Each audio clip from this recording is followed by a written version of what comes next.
અમદાવાદના નિકોલ વિસ્તારમાં રૂપિયાની લેતી દેતીના વિવાદમાં એક ચોંકાવનારી ઘટના સામે આવી. ઘટના નિકોલ વિસ્તારમાં આવેલ મુક્તિધામ એસ્ટેટ ખાતે બની. વિવેકસિંહ તોમર, જે એમ્બ્રોઇડરી કારખાનામાં કામ કરતો હતો, તે પોતાના પિતરાઈ ભાઈ સાથે એસ્ટેટના ગેટ નંબર 1 પાસે બેઠો હતો. આ દરમિયાન આરોપીઓ આકાશ ચૌહાણ, આઝાદ ચૌહાણ અને નીતિશ ઉર્ફે દીનુ તોમર ત્યાં આવી પહોંચ્યા.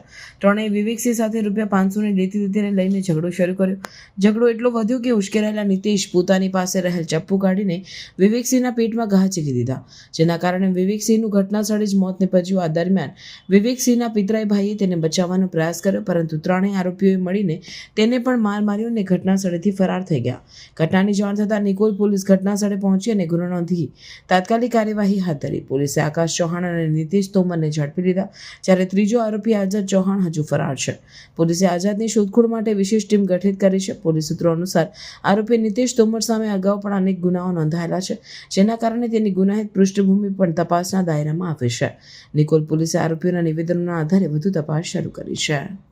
ગઈ તારીખ 4/6/25ના રોજ રાત્રિના 23:30 વાગ્યાની આસપાસ નિકોલ પોલીસ સ્ટેશન વિસ્તારમાં આવેલ મુક્તિધામ એસ્ટેટ ગેટ નંબર 1 આગળ એક પૈસાની લેતી દેતી બાબતે બનાવ બનેલ છે. જે બાબતે ફરિયાદી જે મરણ જનાર છે એની પાસેથી આ કામના આરોપીએ 500 રૂપિયા લેવાના હતા. તે બાબતે ત્યાં મળેલા અને બોલાચાલી ગાળાગાળી થતા આ કામના આરોપીઓએ પાઇપ અને છરી વડે મરણ જનાર પર હુમલો કરી, જીવલેણ હુમલો કરી અને તેનું મોત નિપજાવેલ હતું. સાહેબ, કેટલા આરોપીઓની ધરપકડ કરવામાં આવી છે? કેટલા આરોપીઓના નામ ફરિયાદમાં ખુલ્યા છે? અને હકીકત અત્યાર સુધીમાં શું સામે આવી છે? કયા સંજોગોની અંદર આ બનાવ બન્યો છે? પૈસાની લેતી દેતી બાબતમાં જ મરણ જનાર જોડે પૈસા લેવાના હતા એ બાબતનું બનાવ છે. આ કામે કુલ 3 આરોપી છે.